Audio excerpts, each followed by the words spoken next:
Hello everyone, అందరూ ఎలా ఉన్నారు? బాగున్నారా? సండే వచ్చేసిందండి. ఏం స్పెషల్స్ చేసుకున్నారు? ఈరోజు ఏం చేయబోతున్నానంటే మంచి రెసిపీ తోటి వచ్చానండి.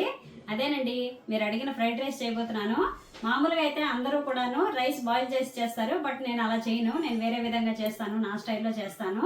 మరి అది ఎలా చేయాలో, దానికి ఏమేమి పదార్థాలు కావాలో చూసేద్దాం. మరి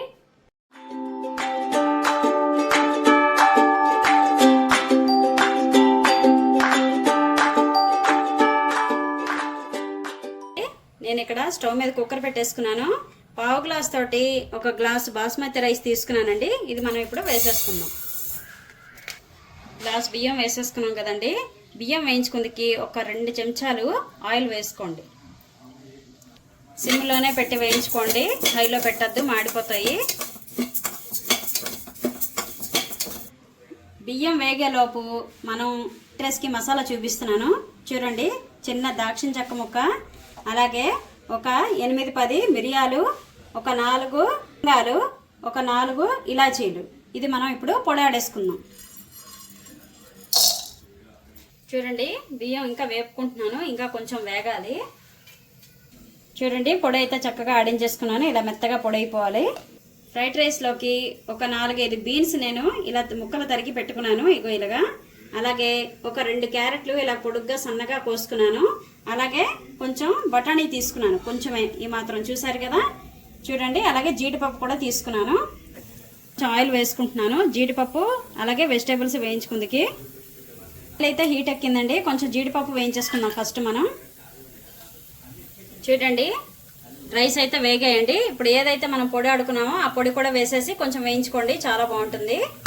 ఒకసారి వేయించాలి మసాలా వాసన వచ్చేంత వరకు.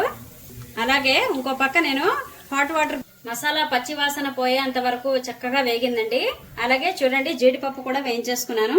ఇప్పుడు మనం ఏవైతే తరిగి పెట్టుకున్నామో క్యారెట్, బీన్స్, అలాగే బఠానీ కొంచెం వేయించేసుకుందాం.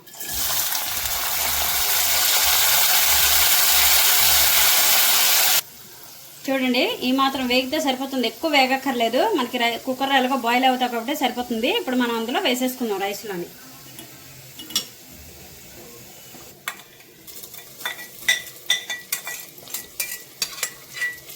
అలాగే జీడిపప్పు కూడా వేసేసుకుందాం. ఇప్పుడు చక్కగా ఒకసారి కలిపేసుకోండి. నేనైతే ఇలా చేస్తానండి, మీరు ఎలా చేస్తారో నాకు కామెంట్ చేయండి. చూడండి, వాటర్ అయితే బాయిల్ అయిపోయి ఇప్పుడు మనం 2 గ్లాసుల నీళ్లు అందులోకి పోసుకుందాం. ఒక గ్లాస్ బాస్మతి రైస్కి 2 గ్లాసుల నీళ్లు పోసుకోండి. చాలామంది గ్లాసున్నరే పోస్తారు.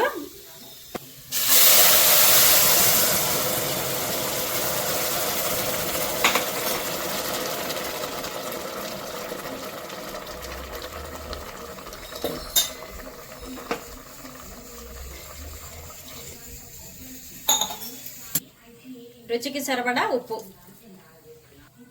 అన్ని ఉప్పు కూడా వేసేసుకున్నాం కదండి. ఇప్పుడు మనం మూత పెట్టేసుకొని 2 విజిల్లు రానిద్దాం. స్టవ్ మీడియం ఫ్లేమ్లో పెట్టుకోండి. 2 విజిల్స్ వచ్చేసేయండి. నేను కిందకి దింపేసుకున్నాను కుక్కర్ని. మూత తీసి చూద్దాము. చూసారు కదా ఎలా వచ్చిందో అని.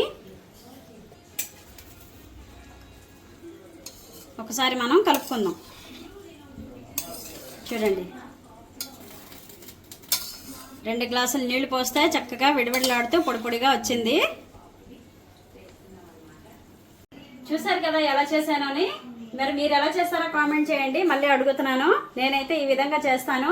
ఈ వీడియో కనుక మీకు నచ్చినట్లయితే నా ఛానల్కి లైక్ చేయండి, షేర్ చేయండి, సబ్స్క్రైబ్ చేసుకోండి, అలాగే సపోర్ట్ చేయండి.